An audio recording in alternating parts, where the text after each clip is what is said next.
This is the Mooncast.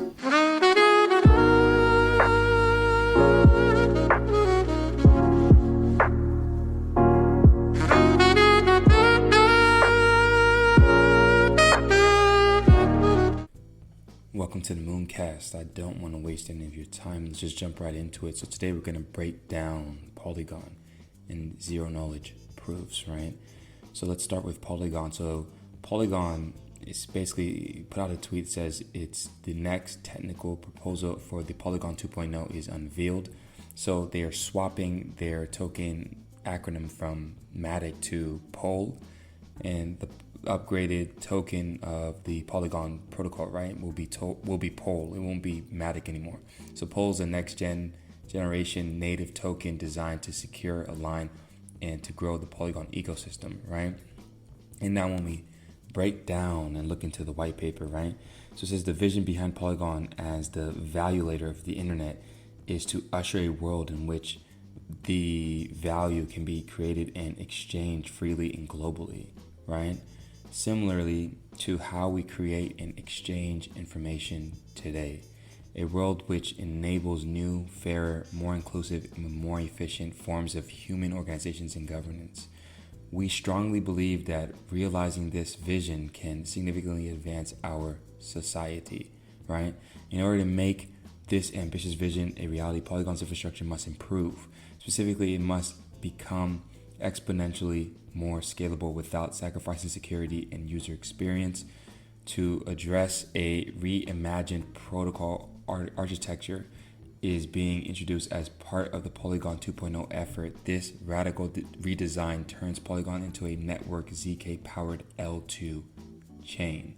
Unified via a novel cross-chain coordination protocol, the network can support a practically unlimited number of chains, and cross-chain interactions can happen seamlessly and instantly without additional security or trust assumptions. This design fully delivers a aforementioned requirement, exponential scalability without sacrificing security and user experience. So they're trying to introduce ZK rollups and zero knowledge proofs, right? And so we'll get into zero knowledge proofs and break that down exactly what that is. But just to give you guys a little bit of a idea or a little bit of a gist, it's just basically being able to complete an action without compromising any level of security or privacy. Like Monero and Secret Network and a few others have sort of these kind of implementations. I think it's not Secret Network, I'm sorry. I think it's Mina protocol has it. Secret Network does have some privacy solutions, but they're not ZK rollup solutions per se, from my understanding. Don't quote me on that. But the point is just that you're able to execute an action without having to give up certain privacy in conjunction with the action that's being taken place, right? So as you scroll down here, the article it basically breaks down sort of the staking layer of Ethereum and interoperable layer, and then transitions into Supernet chains, right? Which will break down later the difference between the Supernets and the Subnets, right? Of an AVAX, for instance, because people were getting a little bit confused with the differences between that, right? So it basically, the article continues to read. It says, it goes on to say BTC. So BTC is a native token. Bitcoin is a protocol, and it's the first prominent native token implementation, right? So the utility of Bitcoin is twofold: miner rewards and transaction fees. So as you scroll down here, you see one advantage of Bitcoin design is a deterministic, predictable supply, right? Normally tokens with deterministic supply are more attractive to holders and can capture value better than those with non-deterministic supply. So deterministic and non-deterministic, right? What does that mean? So deterministic means that the supply is fixed and the monetary policy is fixed. There's no changing it unless you get a insurmountable majority vote rule to change the monetary policy, right? Where a non-deterministic supply can be something that's like fluctuating, where it's inflationary plus deflationary at the same time.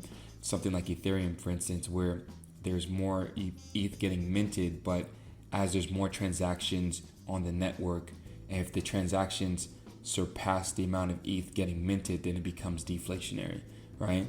So that's basically what that is basically implying, just to try to break that down for you guys. So it goes on to basically say we consider Bitcoin a legacy token design, and we argue its disadvantages are multifold. So the disadvantages that they say with Bitcoin is it is an unproductive asset. It does not give holders or any meaningful role in the protocol, nor the incentives to perform such a role. I disagree with this, right? The reason I disagree with this is because of the fact that Bitcoin does have the ability now to do smart contracts on the layer 2, and you can inscribe tokens at the base layer. They do have NFTs. They're starting to pop off on the Bitcoin base layer. They have stacks, they have liquid, and soon Mint layer will be migrating over to as well as layer 2 solutions. They do and will have more DeFi solutions, right, to be able to compete with Ethereum.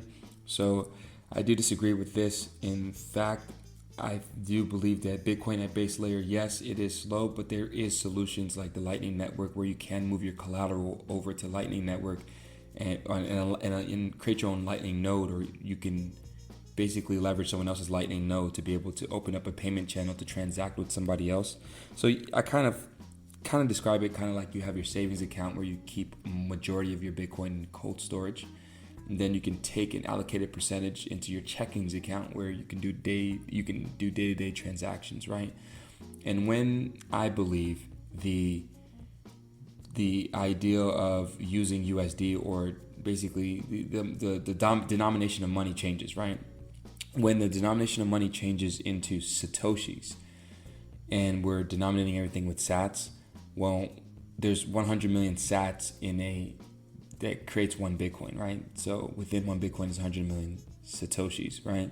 And I believe there will come a point in time where we will start paying like a coffee for one Satoshi or something like that. So I think people who have just even 100,000 Satoshis will have a significant amount of Bitcoin, you know?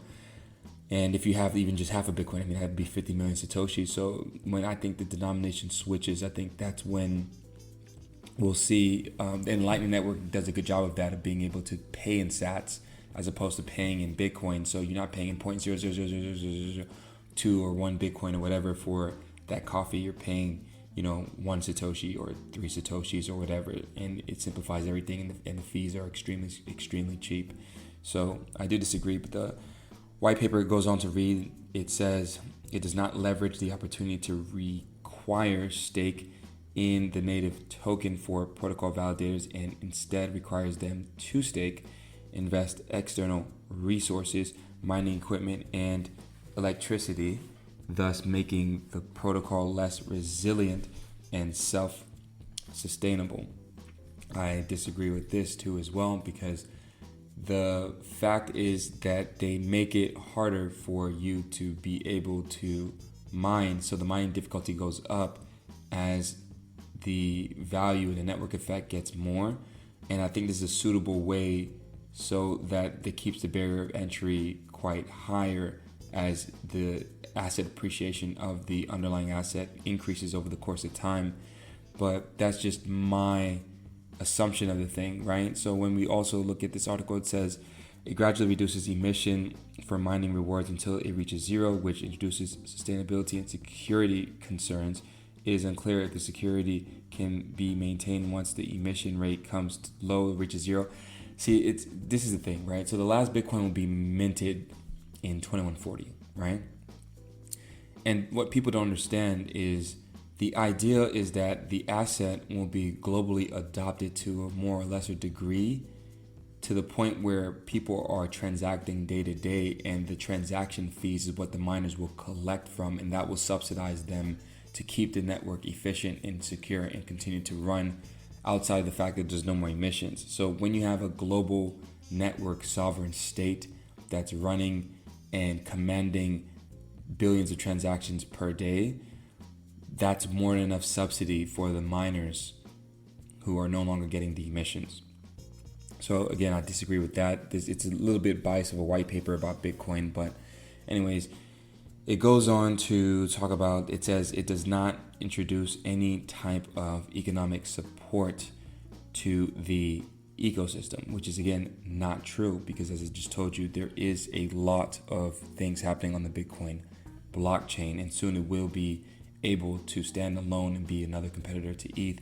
I actually have an interesting theory on a previous podcast where I talk about Alex Labs and stacks and layer 2s, and I do believe that Bitcoin summer will happen, or Bitcoin DeFi summer will happen, and it kind of already has, but I'm saying that it's going to really pop off. There's going to be, I think, some hidden gems in there, and people just haven't realized the potential yet that you can just port your collateral over to layer 2 and play, similar to ETH and the Polygon relationship. Same with stacks and Bitcoin. There's also sovereign too as well, which I forgot to mention. So let's continue on. This white paper also says that it does not give any governance rights to holders, although it can be argued that the layer 1 protocols such as Bitcoin should not utilize tokens for governance. Yeah, it shouldn't. I mean, it shouldn't at all. And there's different ways in which the Bitcoin network you're able to participate in the network. Not one basically not one solution fits everything. Like in the context of, that's why you have proof of stake protocols, you have proof of work protocols. They serve different purposes, right? And Bitcoin is not willing to compromise its security, for the sake of being able to have some kind of technological advancement that's kind of nuanced, right? It's just not willing to do that. And it's still able to add on layers and be able to perform and add decentralized solutions as well, and decentralized apps and decentralized finance and all these different types of things are able to happen on the Bitcoin network. It's just happening a lot slower, in my opinion. So I don't mean to be a contrarian with Polygon here, but I totally kind of disagree with a lot of the things that they're saying here in the white paper. But anyways, as we scroll on, they talk about ETH. So I'm sure there's going to be some bias here, but let's just go ahead and read what they say. So it says ETH is a native token of Ethereum protocol and ecosystem. With its innovative design, it established the next generation of native protocol tokens, right? It says the utility of ETH is multifold. Validators staking, right? So it's proof of stake now. As you guys know, they transitioned with one of their latest hard forks, right? They transitioned from proof of work to proof of stake. And the protocol requires validators to stake ETH in order to join the validator pool, right? So validator rewards. So protocol emits ETH and distributes it to protocol validators, right? Transaction fees. Users pay fees in ETH for every transaction. As you guys know, the Ethereum fees are extremely high. And so that's something to keep in mind. That's why a lot of people are transferring to layer 2 or transferring all their assets. It's kind of unusable at layer 1, especially if you're a retail investor. ETH is pretty much unusable at layer 1. I mean, you can't really use it at layer 1. You have to go to layer 2, right? And this is another thing too. Polygon, yes, it's the runner-up right now, or it's the first mover in terms of layer 2 scaling solutions for Ethereum. But there are other ones that, like Optimism and Arbitrum and other ones too as well, that we'll see what happens, in regards to the layer 2 battle for ETH, or maybe there'll just be multiple layer 2s, and maybe they'll transfer into having they become application-specific chains later on. But right now, they all kind of serve the same purpose of DeFi applications and decentralized applications, built on top of the layer 2. So yeah, Polygon does have competition, but they are right now the first mover in that regard. And it says here, the white paper goes on to read, it says the design of ETH has multiple advantages, right? So it says it is a productive asset. Its holders can participate in securing the network, and they receive incentives for doing that. And yeah, I mean, I guess this is true, that you don't receive incentives for holding Bitcoin per se as a holder, but you are indirectly incentivized by being able to protect your wealth, right? It's almost basically a guarantee that if you buy Bitcoin at any point in time, you just wait 4 years, the value that you bought it at will be much higher than the value than the value. So the value that you bought it at will be much higher, in the future. Basically, is what I'm trying to say. So that's very, very important to understand about Bitcoin. So it says also too. It says it desensitizes malicious behavior of validators via in protocol slashing, right? So destroying tokens of malicious validators, right? I'm not a big fan of slashing. I know DOT also has the same sort of implementation as well in regards to slashing, but I'm just not a big fan of that. I don't think that you should slash rewards. Rather, just the validator doesn't just get rewards. I think that's a better solution. But anyways, it also goes on to say it does not introduce security and sustainability concerns. Security concerns. I remember back in the day, I think people transacted on ETH, and I remember ETH was able to regurgitate back the transaction that they transacted. So that's a security concern when a blockchain is supposed to be self-sovereign and decentralized is able to refute transactions that are happening on chain. So I'm not trying to spread any FUD or anything like that. I'm just saying that it's something to keep in mind when considering ETH as a security, like more secure than Bitcoin or any security issues, and sustainability. When you're constantly changing the monetary policy, I have sustainability concerns too as well. You say that it's a sustainable metric or sustainable self-sovereign network operating system, but is it really? When you're constantly changing the monetary policy and it's can't be advantageous. It's not consistent. This is the problem that we have in the fiat system, right? When the monetary policy is constantly changing, and that's what separates Bitcoin from the cryptocurrency landscape. Because I feel like it's still different because Bitcoin, the monetary policy doesn't change; it's constant. So, anyways. It says it does not, and then it says the white paper goes on to read. It says, given that it does not have supply cap like BTC, and that makes it more secure and sustainable. Whatever. Anyways, it goes on to read. It says it provides economic support to ecosystem via a predetermined portion of the initial supply allocated to stewarding foundation. Okay, I guess. It says one potential disadvantage of ETH design is that it does not have a fully predictable supply, which is kind of what I said. And given that the token emission for validator rewards increases as more tokens get staked.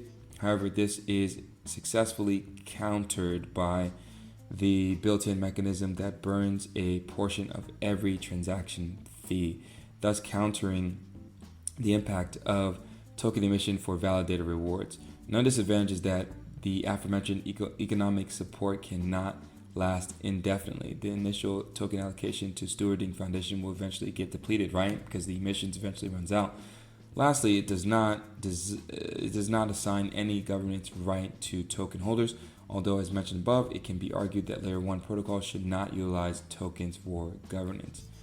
It is a good, valid argument, but to each their own. In the article, or this white paper goes on to talk about the Cosmos, which is one of the protocols that I'm invested in. I really, really believe in Cosmos. I really like their interoperability solution. So let's just look at this and let's see how this article or this white paper is going to try to, for lack of a better term, shit on Cosmos. But let's see. It says Atom is a native token for the Cosmos Hub, the intended central blockchain of the Cosmos multi-chain ecosystem. It has multifold utility, but only within the Cosmos Hub, right? It talks about validators, staking, validator rewards, transaction fees, governance, and it says the design of Atom has the following advantages. So the advantages is it is a productive asset, right? It says its holders can participate in securing Cosmos Hub and receive incentives for doing that. It does not introduce security and sustainability concerns, given that it doesn't have a supply cap. So this is the argument, right? Should these sovereign network operating systems have supply caps or not? It's one of those hard things for me, because yes, Atom has sort of like this infinite emissions, and the emissions will slow down a lot. over the course of time. But as of now, the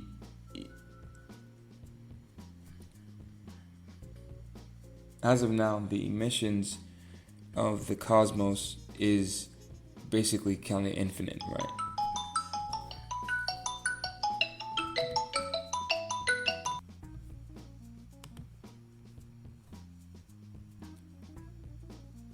So when we look at the cosmos, yes, it's true that they do have an infinite supply for now, but that is subject to change, and it is one of those topics that is very controversial in regards to infinite supply or not infinite supply. I'm on the fence that I believe that you can maybe do a combination of the two, but I think the best thing to do is have a supply cap and hope that the sovereign state gets big enough to the point where the validators can get subsidized enough from the transactions on the network, right? So that's what I think, but to each their own. Everyone thinks something different, and it really depends on your ideology and how you perceive it, because no one really knows what the future is going to hold in, like, the next 50 to 100 years. But all we do is make guesstimates of how we think it can work. There's also all these different other determining factors like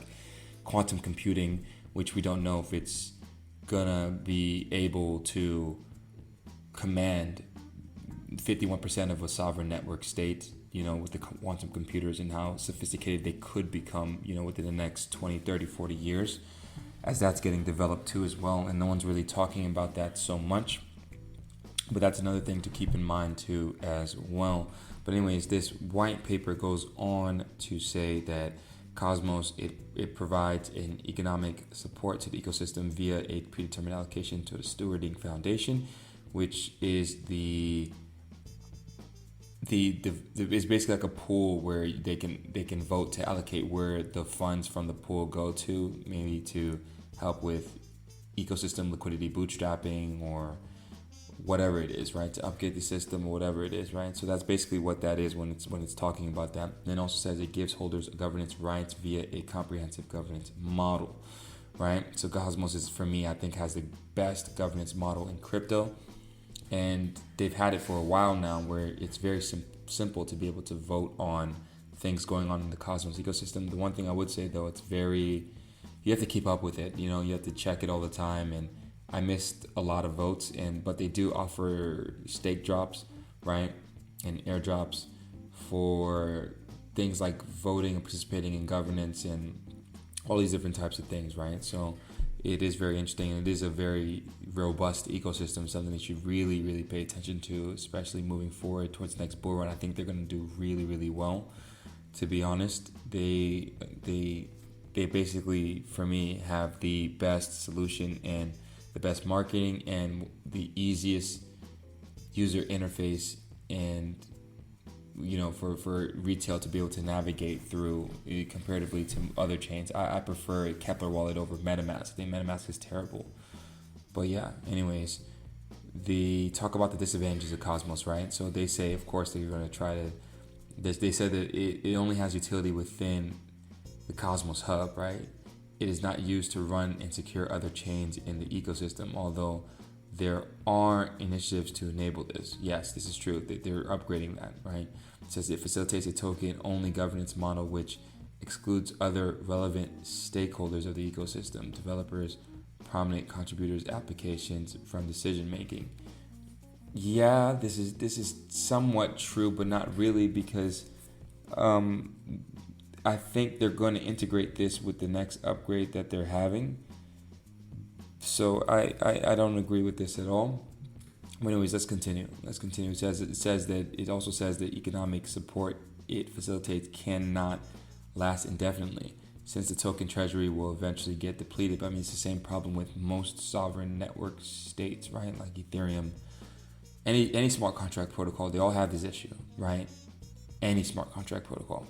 The only one that doesn't really have the issue, or won't have the issue in my beliefs, is that Bitcoin won't have this issue, because I think that it will be so massively adopted that, as I said, the miners will be subsidized through the fees, the transaction fees that are happening. When there's billions of transactions happening every day, then it won't really matter about the emissions or treasury and all. Well, there's no treasury in Bitcoin, but that won't matter for Bitcoin. The other network sovereign operating networks, I don't know about them. To be honest with you, I don't know if they're gonna make it or not. They talk about DOT, and let's just scroll down here and Aave.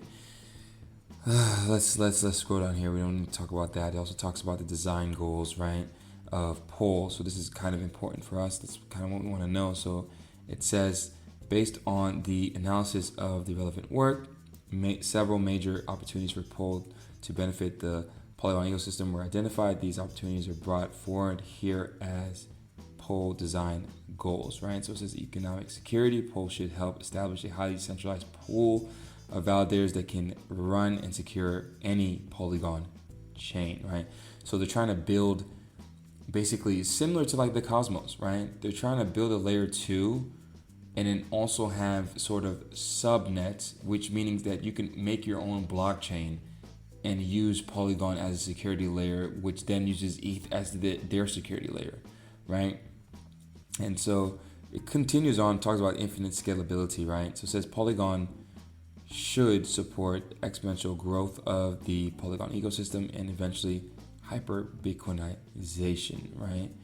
Or hyper blockchainization. Interesting. Okay.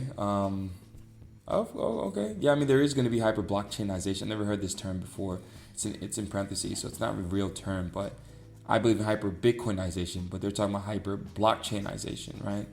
So it says primarily it should enable the validator pool to scale to support thousands of Polygon chains, right?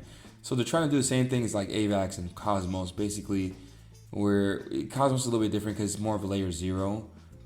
And I think AVAX is a layer 0 too as well in that sense, right? There's no layer 2 on top of AVAX. So they also operate as layer 0 too, where you can choose to use their security layer or not, right? Same with Cosmos. You can choose to use their security layer or not.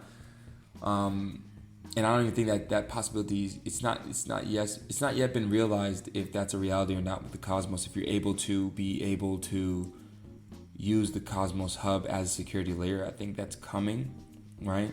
With interchain security. So it hasn't yet arrived, from my understanding, right? But it is coming. But I think with AVAX, you're able to do that with the subnets. So it helps so that you don't necessarily need your own validator sets. That's the whole point, right?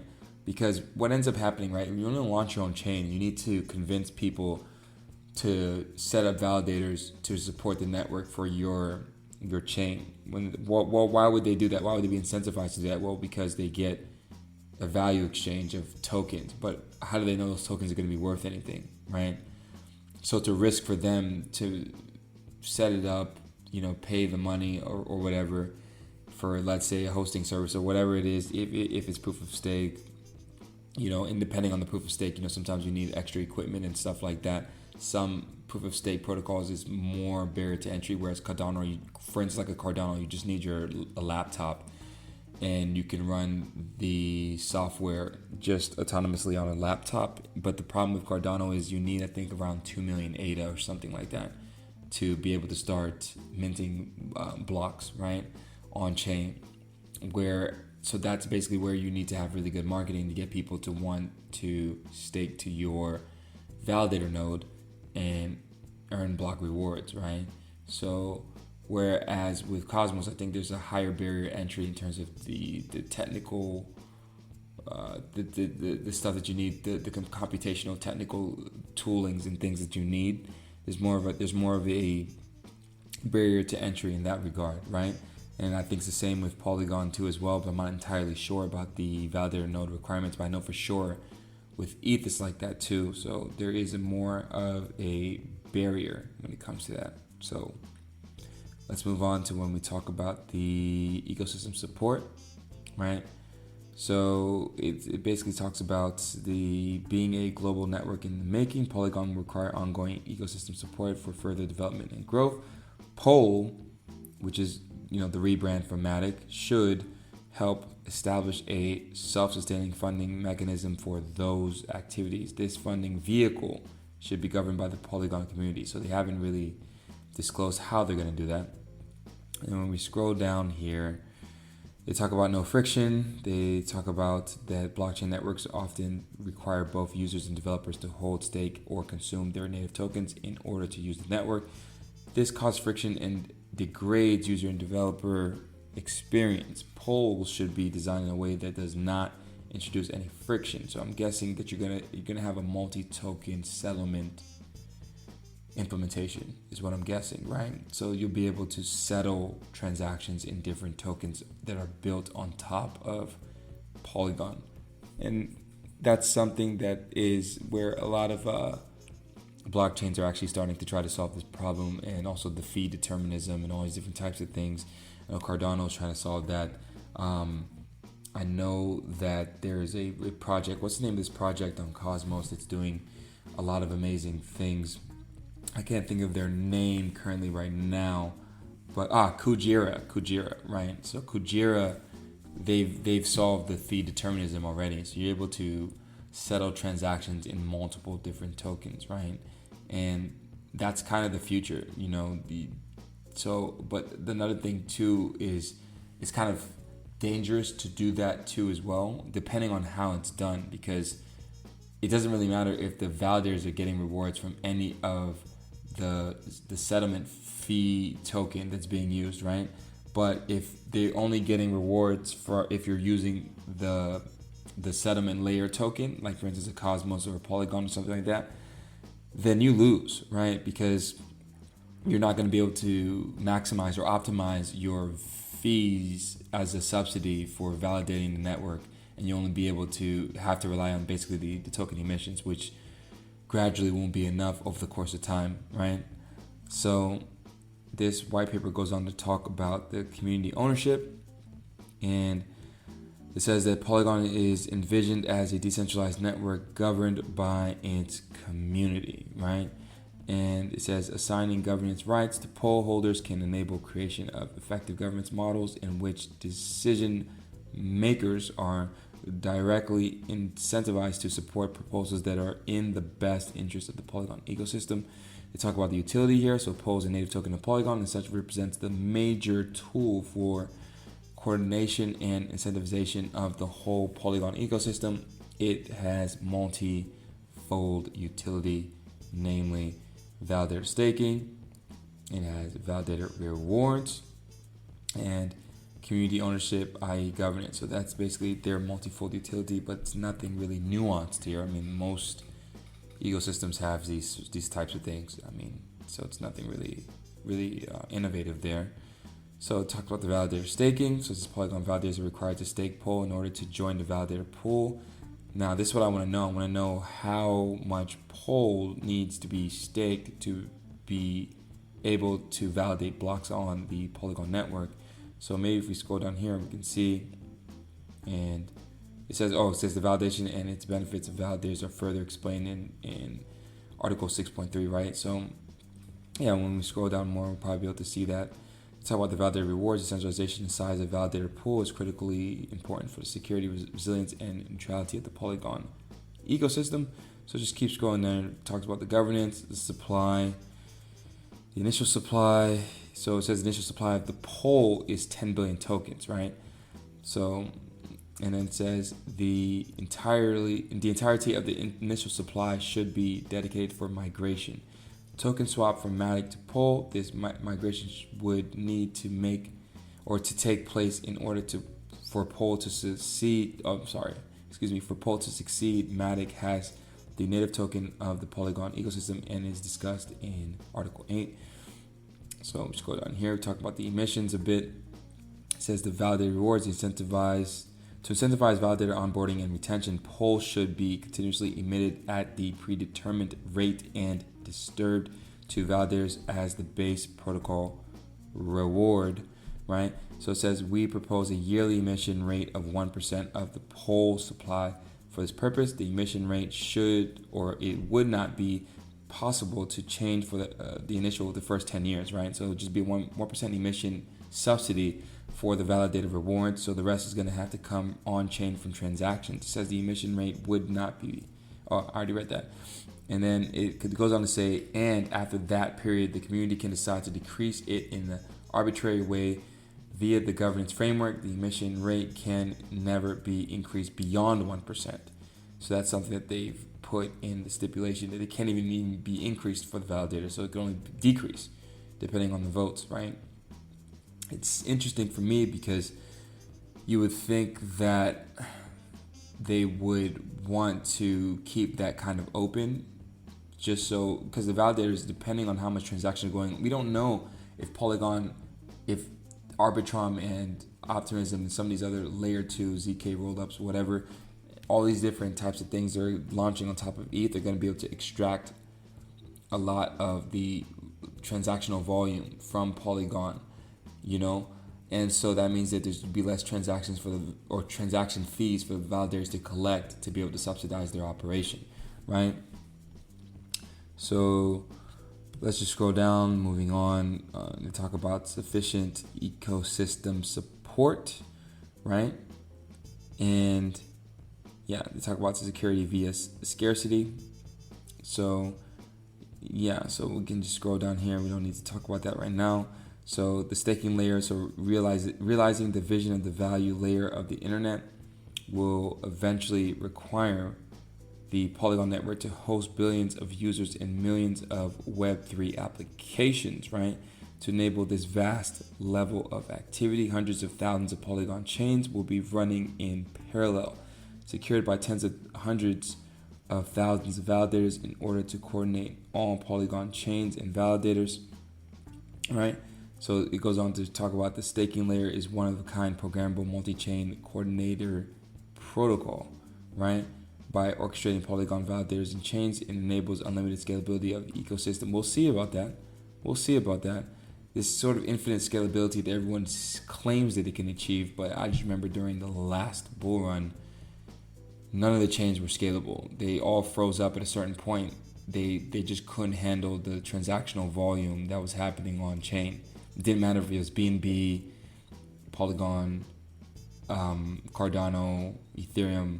Ethereum also didn't, not only were they slow, but they also had high gas fees. So they were slow and expensive, right?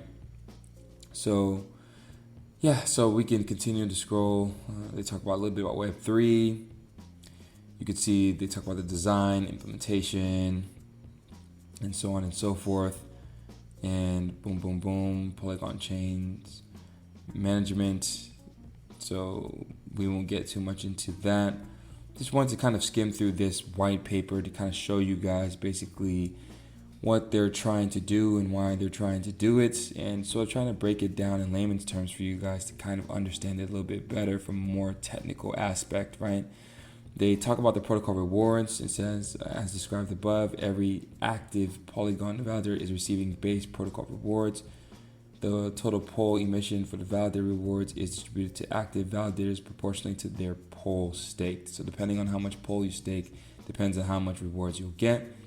And talks about the transaction fees. Validators are allowed to validate any number of Polygon chains. In return, these chains will normally award the entirety or portion of the transaction fees to the validators. Additional rewards, as mentioned above, some Polygon chains can choose to introduce additional rewards to attract more validators. These validators can be in any token, including but not limited to POL, stablecoins, or native tokens of those Polygon chains, right? So talk about the community treasury here, and so we'll just kind of skip this a bit. So it does talk about the community treasury is funded by predetermined emission of POL. The POL rate dedicated to this purpose is 1% per year. So, or the approximate amount of 100 million POL in absolute terms and cannot be changed for 10 years. So the community treasury will get 1% emission too as well. So that's important to know. And then they talk about the Polygon funding proposals that they will have too as well for the community treasury, the consensus gathering, the process of making a decision on a specific PFP, right? So scroll down here, you can see the migration, and talk a little bit about the migration, right, from MATIC to POL. And when you scroll down a bit more, they talk about the model, the design, right, and the hypothesis behind why they're switching to POL. The sufficient ecosystem securities, the sufficient validator incentives that they're having, and sufficient ecosystem support, right? And inputs as well. And they also go on to talk about the current growth trajectory. It says since the inception of 2020, the Polygon ecosystem has grown to thousands of applications and 3 million daily transactions, right? If this trend even remotely continues, the proposed growth scenarios seem realistic. So they do have growth scenarios for Polygon where if you look at this chart, it looks like they're projecting, let me look here, by 2033 to be doing around 25 million transactions per day. It appears so that's interesting. And to complement the aforementioned growth scenarios, we estimate the following inputs. The initial supply is 10 billion, as I already previously stated. The yearly emissions is 1%, right? The yearly emission is for the validator incentives, and it's also 1% for the community treasury. It's $5 average POL price during the 10-year period. So interesting. So it says 38 transactions per second on average per public blockchains, comparable to current Polygon POS chain usage. 19 transactions per second on average per Supernet, an estimate based on the requirements of the Supernet projects. That's not that high if you look at it, right? I don't know if this is accurate, but 38 transactions per second on average. I mean, am I reading that correctly? Okay, and I mean, I guess that's what that looks like. Okay, then it says the average transaction fee on the public chains is around 1 cent, and the average transaction fee for Supernets is microcent, right? So cent of a cent, and yeah, so it says it will cost around $6,000, or it says $6,000 per year average running cost for the validator, right? So the validators need to make sure they're getting the ROI, because $6,000 per year on average running cost for the validator, and this is equivalent current Polygon POS data gradually decreasing according to the modified versions of Moore's law, 50% decrease in 3 years. 15 validators on average per Supernet. So, okay, interesting. Based on requirements and realistic needs to Supernet candidates. Okay, all right, interesting. Talk about the methodology here. We won't get too much into that. We'll just keep scrolling down here and read the conclusion, right? So it says conclusion, the vision behind Polygon is to build the value layer of the internet.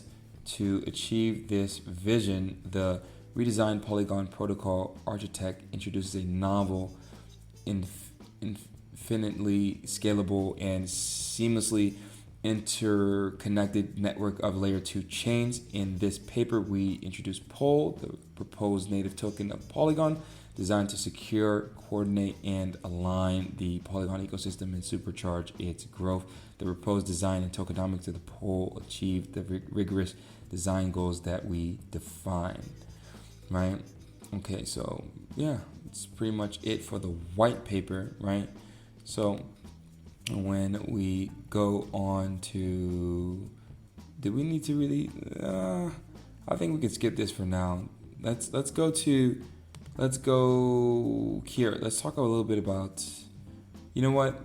Let's go ahead. We can talk a little bit about the Polygon Supernets versus the Avalanche Supernets, right? And which ones are better. So this article talks about, it says, the past few months we witnessed a high growth rate in the popularity of blockchain protocols that promise better throughputs and higher scalability, right? Blah, blah, blah.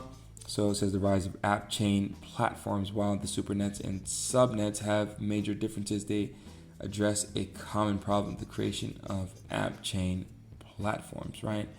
And so the app chains provide seamless user experience, reduced fee variability, better transaction speeds, and network incentives, right? All these are not possible with monolithic blockchains, right? Launching on an app chain is costly, highly risky, and requires knowledgeable developers, but it's easy and affordable with subnets and supernets. Moreover, builders must also solve the challenge of properly rewarding decentralized validator participation to ensure security, right? This is what I talk about, right? When you have these these subnets, or you're trying to launch a chain on top of, a layer 0 or a subnet or supernet. In this sense, you have the issue of having to find ways to incentivize your validators, right? It's very, very important, because if they're not incentivized properly, then there's no reason for them to secure the network, no reason to support or secure the network. Then there's no way that your chain is going to be applicable, and it's going to be obliged to really serious security risk over the course of time, right? When the amount of validators you have is a very few amount, and it's not sustainable, right? So it talks about what is a Polygon Supernet. So Supernet encompasses two aspects within the Polygon ecosystem: a program that aids developers, builders, and entrepreneurs in launching their own app chains and resulting app chain, right? This program provides access to a professional set of validators, third-party services for implementation, design, and management, and tooling for seamless integration such as block explorers, wallets, and KYC providers. Not a huge fan of that, but I prefer zero-knowledge proofs. But anyways, the underlying technology that powers Supernets is Polygon Edge, which is a compatible and extensive framework designed for constructing Ethereum-compatible blockchains, right? So it says benefits of Supernets, right? Supernet helps in limiting Polygon's edges challenges, which are shared below. So creating decentralized validator set from scratch is a complex process that impacts the network security and consumes bandwidth. Polygon Edge provides multiple solutions, which can sometimes be overwhelming for developers when choosing between various chain configurations, leading to confusion, right? Supernets address these challenges by providing developers with a customizable environment, enabling them to build projects while saving on costs. Consequently, Supernets enhance Polygon scalability while maintaining decentralization and security. So what is Avalanche Subnet? So Avalanche Subnets are a dynamic group of validators and collaborate to achieve consensus on the state of blockchains, essentially serving as the infrastructure that enables app chains by providing shared validators, right? So subnets were introduced in May 2022. Subnets offer developers, builders, and entrepreneurs the flexibility to create fully customizable blockchains within the Avalanche ecosystem, allowing for extensive configuration options and minimal design constraints, right? Subnets allow businesses and developers to create blockchains with the ability to customize the virtual machine used, such as Ethereum virtual machine, Avalanche virtual machine, or any other virtual machine of their choice. Additionally, subnets support private blockchain options, enabling entrepreneurs to develop customized blockchains without tokens if their business models do not necessitate them, right? It says benefits of subnet. Subnets provide the option to customize gas tokens, allowing users to utilize native tokens or multiple tokens to optimize gas usage, right? So again, it's giving you that multi-gas option, right? So you can choose different fees or fee determinism, right? Of how you want, if you want to use subnet token fees or if you want to use Avalanche token fees, that's possible, right? So subnets may require validators to meet specific hardware requirements, right? So again, when I talk about with Avalanche and with Cosmos, is a little bit higher hardware requirements to ensure smooth functioning of the application. Subnets offer privacy and regulatory compliance features to organizations, right? So it gives you that option if you want to do KYC or some kind of regulatory type of system in place because of regulatory demands of your particular jurisdiction. You can do that on the subnet, so it gives you that full option and that ability to do so, right? And it talks about the differences between supernets and subnets. So the purpose of subnets divides larger network into smaller and more manageable subnetworks, right? Whereas a supernet, which is Polygon, it connects various networks together to allow cross communication and interoperability. So it's more similar to Cosmos. Whereas the subnets, it works a little bit different, where it's not really interoperability of all the different subnets kind of working cohesively in one bigger umbrella, right? So when it talks about the scale, subnet operates on a smaller scale as it is created by dividing a larger network, right? Whereas supernets operates on a larger scale as it is a network of networks that can be composed of multiple networks or subnets. And then it says here, it says with subnets, a unique network address is assigned. When it talks about the network address, whereas here it's created by combining various network addresses, right? Interesting. So security. So with the subnets, it says it improves the security of the network by dividing them into smaller segments, right? And here with the Supernets, it says the network can face severe security issues as multiple networks are connected with each other, right? Management says subnets can be managed and configured separately. Supernets are not easily manageable as they require coordination and management of different networks.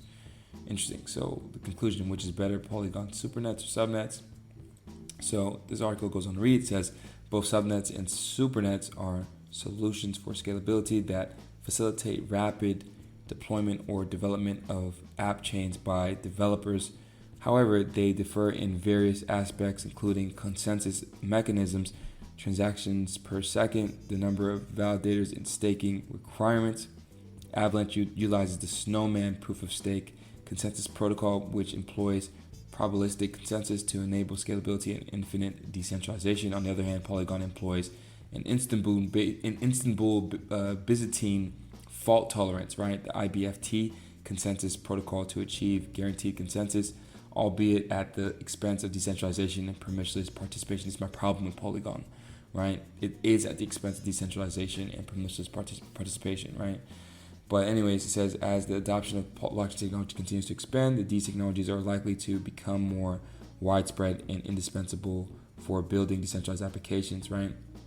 I'm a firm believer that interoperability is the future of the blockchain space. And I think it's important to have chains be able to connect with one another, communicate with one another seamlessly, and making it easy for the end user and the retail consumer to do it in a way where, for instance, you're not using bridges and all these things, or maybe the bridges are already integrated in the back end and the user doesn't really see that, so he can just seamlessly swap BTC to ETH or ETH to AVAX, one-to-one. And that's something that I saw that Stargate, this is another project that I look into too as well, is trying to facilitate too as well, to try to solve this problem of being able to swap from chain to chain seamlessly and not have any issues. So I am going to allocate soon capital to Stargate. I haven't yet, but I will. I plan on it before the bull run kicks off again. And we'll just close off here with zero knowledge proofs and explain them in 3 examples, right? So in cryptography, zero knowledge proofs let you convince me that you know something or have done something without revealing to me what that secret thing was. It is one of the most powerful cryptographic tools that has been devised, right? So we won't get into so much of the history of zero knowledge proofs. So it says zero knowledge proofs must satisfy 3 properties. So this is important, right? Completeness. If the statement is true, an honest verifier will be convinced by an honest prover. Soundness. If the statement is false, no dishonest prover can convince the honest verifier. The proof systems are truthful and do not allow cheating, right? So, and then talks about the zero knowledge. So it says if the statement is true, no verifier learns anything other than the fact that the statement is true, right? And so that's the point. You don't know anything about me. I don't need to know anything about you, but we know that the fact is true, right? That I am from, said country or whatever, right? So interactive zero knowledge proofs require the prover and the verifier to engage in a back and forth dialogue in order to complete the proof.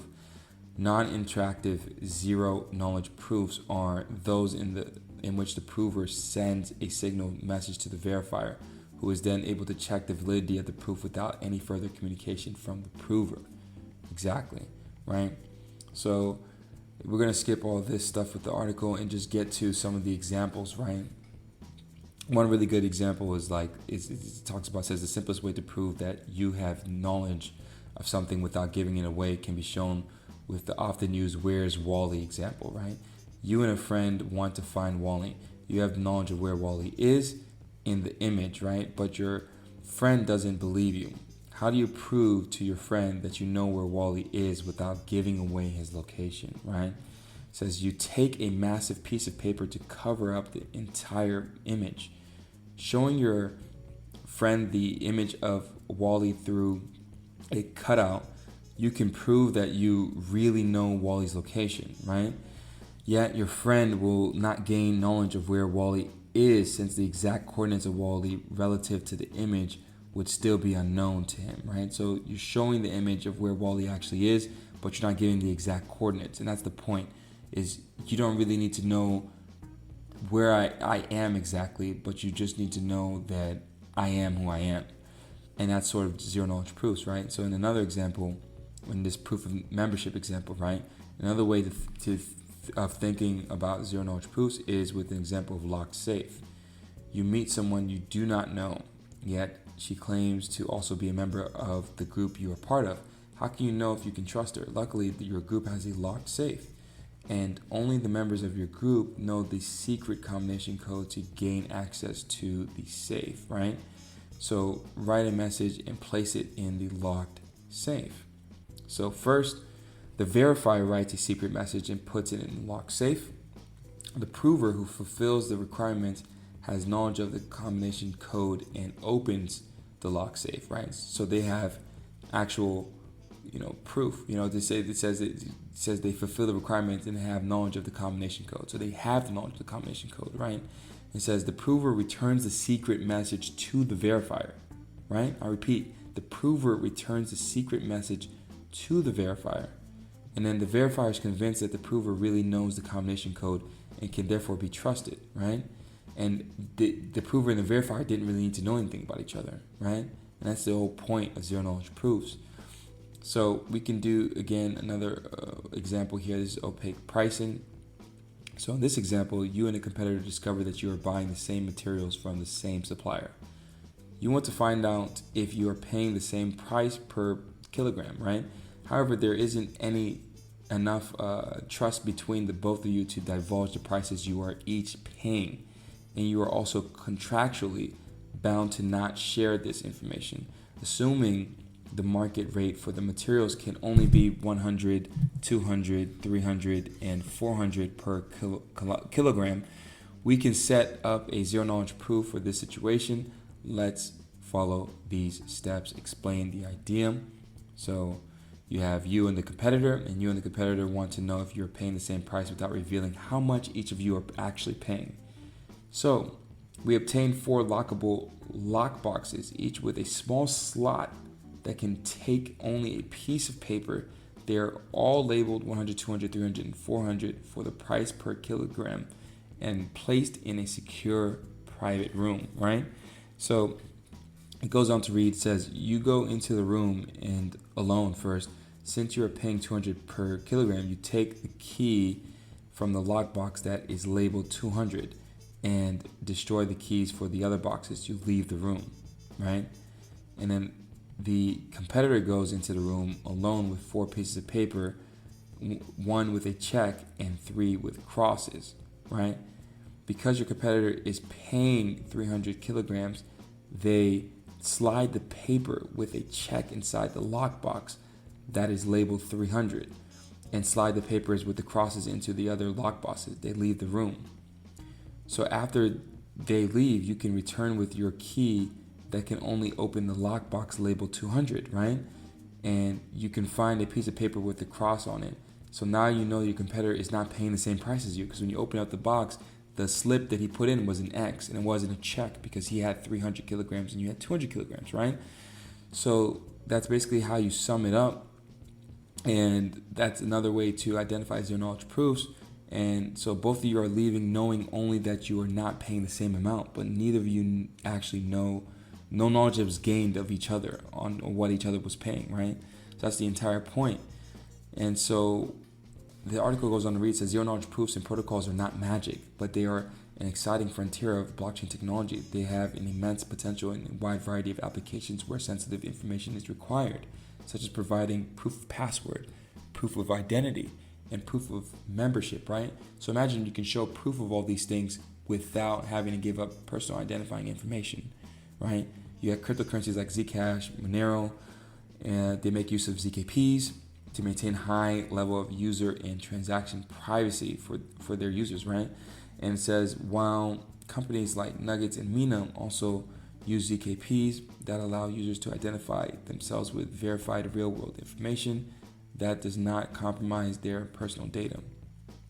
And it goes on to talk about even ING Bank has implemented the use of ZKPs, allowing their clients to provide proofs such as providing the amount in their bank account without revealing the amount in their mortgage application, or proving that they live in an EU country without revealing the country. Interesting, right? It says by understanding how zero-knowledge proofs work, you can allow authentication with untrusted or unidentified parties over an untrusted communication channel. There are a fundamental tool in cryptography that can be used to prove other properties about data, making it a versatile and exciting tool for traceability and privacy in complex supply chains, paving the way for secure or circular economy to become mainstream, right?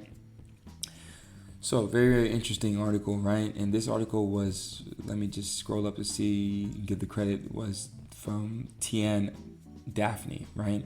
And so she wrote this article. And yeah, so that's basically to sum up what zero-knowledge proofs are. It's very, very nuanced. I think it could be a way to alleviate us always having to have our password and always having to share all our personal identifying information to verify ourselves without actually having to show our personal identifying information the same way. And so anyways, guys, I know this was a lot of information. It was a highly technical podcast. I will be getting back, or hopefully I'll be getting back to something more lighthearted in the future for the podcast and so on. But anyways, I hope you guys didn't fall asleep during this one. I hope you guys enjoyed this one, and I'll see you guys in the next pod, man, and peace.